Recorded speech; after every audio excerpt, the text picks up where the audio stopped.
Welcome back to Crystal Clear! I'm Vox, and with Steven Universe Future, one plot point that has me excited is the prospect of Homeworld Gems rebelling against Era 3, Steven, and the Diamonds to the changes our protagonist has brought to Gemkind. As many of you remember, this was something I tediously speculated on right up until Future was announced. So, as you can imagine, I was pretty stoked to see Jasper, a brand new fusion consisting of two gems that we seem to have been acquainted with in the past, alongside two Lapis Lazulis. But with the inclusion of Aquamarine and what many believe to similarly the eyeball, it seems like one of my reasons for wanting this rebellion was spot on for what the Crewniverse has planned. Steven Universe Future is a limited epilogue series dedicated to tying up the loose ends in the series, while evidently being wrapped within a larger narrative. Steven Universe will always have antagonists, simply because that's how the franchise is formatted. With its serialized, ongoing story, of course there needs to be an opposing force, someone who can be a goal for Steven to appease to. But it doesn't make too much sense to introduce entirely new villains,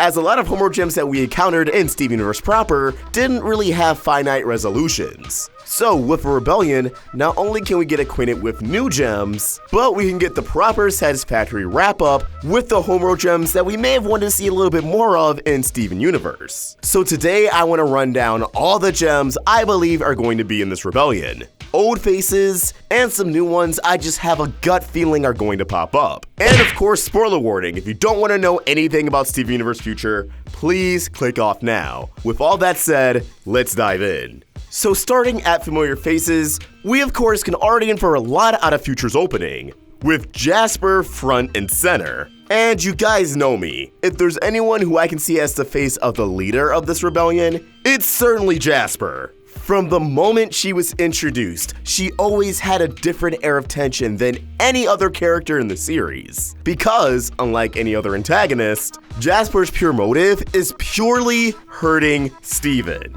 Of course, originally it was under the assumption that Steven was actually Rose Quartz, Jasper making an attempt to avenge Pink Diamond, but considering she's still an antagonist now, well, I'm sure Jasper is in a world of hurt over Pink Diamond, learning that Rose Quartz was Pink Diamond, a pain that I couldn't even fathom. It's kinda telling that since she's still an antagonist, she really only has one goal: taking out Steven so she can finally settle a score. I think it's possible that in Jasper's mind, her love for Pink Diamond after she would have learned the truth about her identity has been deeply buried. Instead of trying to understand Pink Diamond, I think Jasper is just placing any remaining frustrations, any of those conflicting feelings, and channeling it all towards Steven, using the outrage of the Rebelling Gems feel as a platform to rise up and empower them to strike back. But enough talk about Jasper. We also clearly have Ockmarine, and again, while there's much debate around who she's fused with, although majority has leaned towards Eyeball,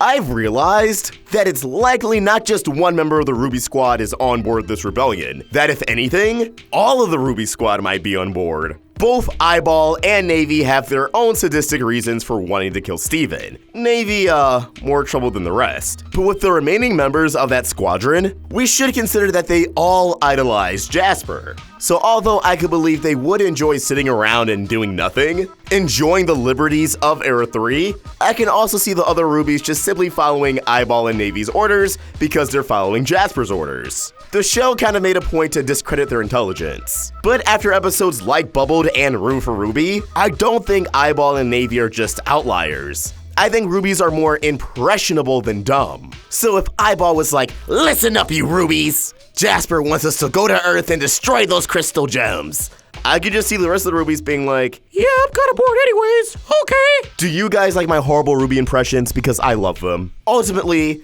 the groundwork has been laid for all the Rubies to defect from Homeworld and join Jasper's rebellion. Again, assuming Jasper is leading this rebellion after all. As for Ockmarine, it's also a no-brainer she would defect as well. She's someone who clearly enjoyed her job and is just as sadistic as Navy. But I feel like we can make the safe assumption Topaz won't be a part of this rebellion, and if anything, may serve as a driving force to the Crystal Gems catching wind of this rebellion, allowing them to have enough time to properly prepare before anyone, specifically the humans in Beach City, can get hurt. But moving on to characters not featured in the opening, a gem I can't see the Crewniverse passing up on to remain an antagonist that I was surprised we didn't get more of in Season 5 considering how big of a deal they are, is none other than Emerald. Not counting the diamonds, Emerald was the highest ranking gem we've ever seen in the series. Rebecca Sugar and Ian Jones-Cordy said as much on the Steven Universe podcast. So the idea of Emerald just not being involved would definitely rub me the wrong way.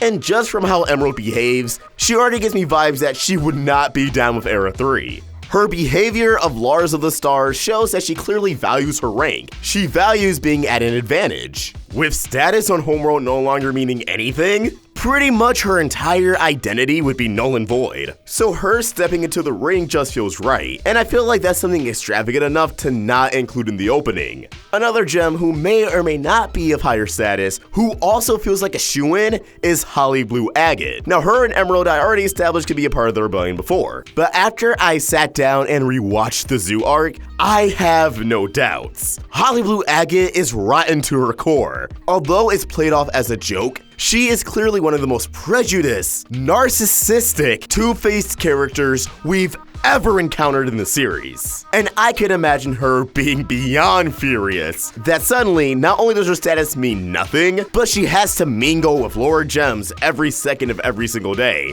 Suddenly, she no longer has control and authority. And we saw how she felt about human beings, so in looking at the zoom-ins, I can only imagine what vile thoughts have went through her mind now that she more than likely has to actually give them decent respect and not just lock them in the zoo all day with nothing to do but be on a routine.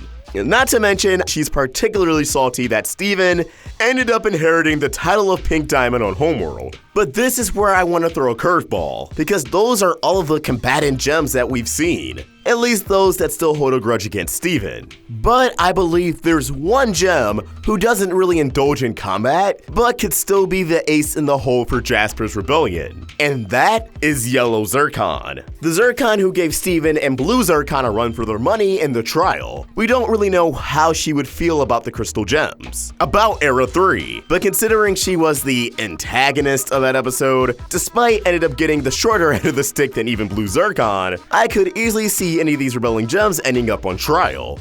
Which, after the events of Change Your Mind, the Diamonds would actually have to fairly listen to what the Zircons have to say, which might bite Steven in the ass. The Diamonds being willing to listen seems like a good deal until they have to hear the perspective of someone with clearly malicious intent. And we know how far a good lawyer can get you in fiction. So if Yellow Zircon had Jasper and the rest of the rebellion's back, she could potentially make a compelling case to get them off scot-free.